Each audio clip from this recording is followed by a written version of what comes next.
ये कौन सा फल है? पहले तो मैंने कभी नहीं देखा ऐसा फल। ऐसा कहते हुए गोरी कभी थोड़ा पास जाकर फल के पास बैठ जाती है। अरे ये फल तो बहुत स्वादिष्ट लग रहा है, मगर क्या करूं? अगर मैंने इस फल को खा लिया और मुझे कुछ हो गया तो?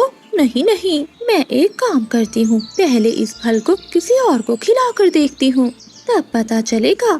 ये सोचते हुए गोरी कभी एक फल तोड़ती है और वहाँ से उड़ जाती है। थोड़ी दूर गोरी कभी को रानू चिड़िया मिलती है। चिड़िया देखो, मेरे पास कितना स्वादिष्ट फल है।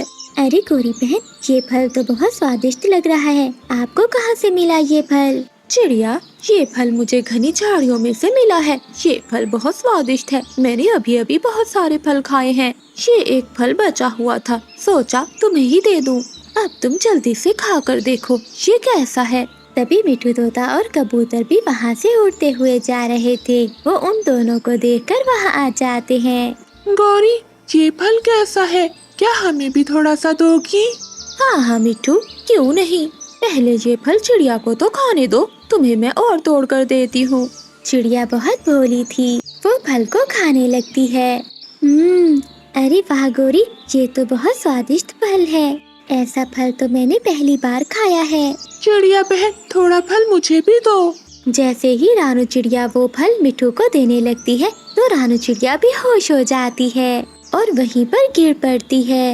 अरे ये क्या हो गया चिड़िया को? चिड़िया तो बेहोश हो गई है। अरे गौरी, तुमने क्या खिलाया है चिड़िया को? कौन सा फल था ये? कबूतर, मुझे क्या पता, जिद कर रही थी कि उसे ये मीठा फल खाना है तो मैंने दे दिया। फिर अचानक चिड़िया को कुछ होने लगता है और वो एकदम से बहुत बड़ी हो जाती है और उड़ जाती है। चिड़िया, ये तुम्हें क्या हो गया? तुम अचानक से इतनी बड़ी कैसे हो गई? अरे मिठू कबूतर, भागो यहाँ से। ये चिड़िया तो भूतिया राक्षस बन गई है, वरना ये हमें खा जाएगी। वो पक्षी रानू चिड़िया को इतना बड़ा देखकर वहाँ से भागने लगते हैं। वहीं रानू चिड़िया को पता नहीं चलता कि आखिर उसके साथ हुआ क्या है। अरे रुको दोस्तों, तुम सब कहाँ जा रहे हो? भला आप सब मुझसे दूर क्यों भाग रहे हो?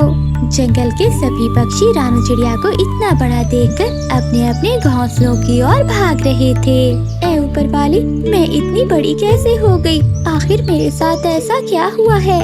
हाँ, जरूर उस फल की वजह से मेरा ये हाल हुआ होगा। वही मिठू तोता और कबूतर गोरी कभी के साथ उसके घर चले जाते हैं और वहीं छुपकर बैठ जाते हैं। वही रानू चिड़िया भटकती हुई गोरी कभी के घर के बाहर जाकर बैठ जाती है। दोस्तों, मेरी मदद करो, मेरा यकीन करो, मैं आपको कुछ भी नहीं कहूँगी। मिठू भैया, कबूतर भैया, आप तो मेरी बात सुनो ना। अरे भाग जा चिड़िया यहाँ से, तू अब भूतिया चिड़िया हो गई है। हम जानते हैं कि तू अब हम में से किसी को भी नहीं छोड़ेगी। हाँ, गौरी कभी ठीक कह रही है। अगर चिड़िया तुमने हमें छुआ तो हम तुम्हारे जैसे हो जाएंगे। अरे तुम मेरा यकीन करो, मुझे कुछ नहीं हुआ, मैं पहले जैसी ही हूँ। गौरी और मिठू, मुझे लगता है कि हमें चिड़िया की मदद करनी चाहिए। ऐसे मुश्किल में हमें उसे अकेला नहीं छोड़ना चाहिए। जंगल में गर्मी बढ़ रही थी। ऐसे गर्मी के मौसम में रानू चिड़िया और मिठू तोता तालाब से पानी पीने के लिए जा रहे थे। चिड़िया, कितनी तेज धूप है, मुझसे ये धूप अब बर्दाश्त नहीं हो रही। तभी आसमान से कबूतर नीचे आकर गिरा। मिठू, ये तो कबूतर है। कबूतर भैया, आपको क्या हुआ? चिड़िया, मुझे बहुत प्यास लगी है, मगर अब मुझ में इतनी हिम्मत नहीं है कि मैं उड़कर तालाब पर पानी पी सकूं। मिठू भैया, कबूतर को उठाने में मदद करो।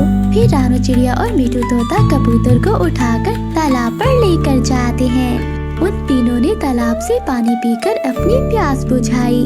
तभी वहाँ बुलबुल आ जाती है, वो भी तालाब से पानी पीती है। तभी इन तीनों ने देखा कि बुलबुल रो रही है। क्या हुआ बुलबुल बहन, तुम रो क्यों रही हो? चिड़िया बहन, मैं अपने बेटे के लिए दाना ढूंढने गई थी, लेकिन जब मैं वापस लौटी तो गर्मी और प्यास की वजह से मेरा बेटा मर चुका था।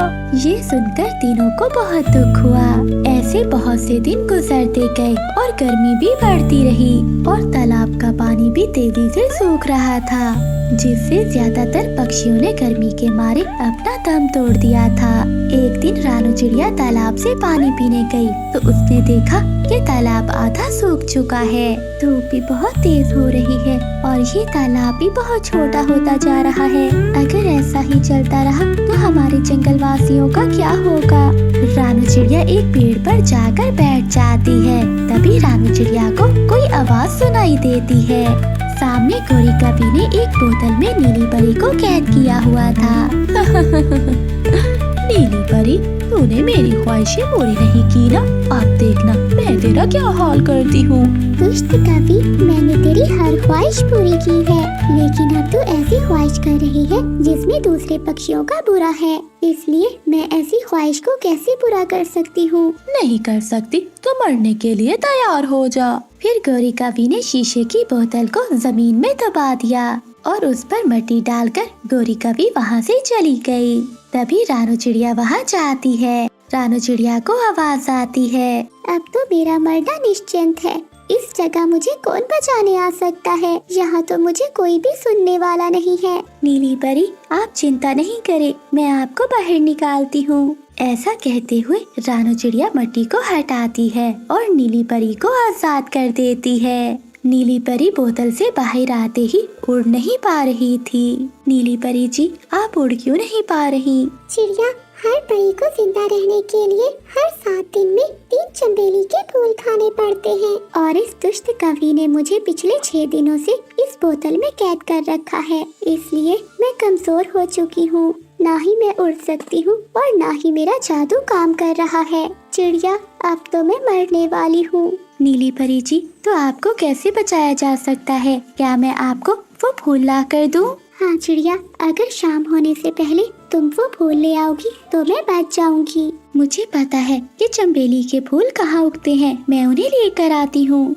मुझे तो बहुत प्यास लग रही है, मैं आगे बढ़ने से पहले पानी पी लेती हूँ, फिर ही मुझ में थोड़ी हिम्मत आ जाएगी।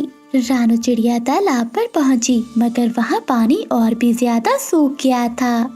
जंगल के कई पक्षी तालाब के पास बैठे हुए थे। उन सब की हालत भी बहुत खराब थी। अरे कबूतर भैया, ये आप सबको क्या हो गया? चिड़िया, हम सबको बहुत प्यास लग रही है, मगर जितनी तेजी से ये तालाब का पानी सूख रहा है, हमने सोचा कि हम अपनी आखिरी सांस पर ही पानी पिएंगे, क्योंकि अगर हम पानी पी गए तो सभी जंगल के पक्षी प्यास से मर जाएंगे। मुझे भी यही लगता है कि हम सब मरने वाले हैं, लेकिन मैं मरते मरते किसी की जान जरूर बचाऊंगी।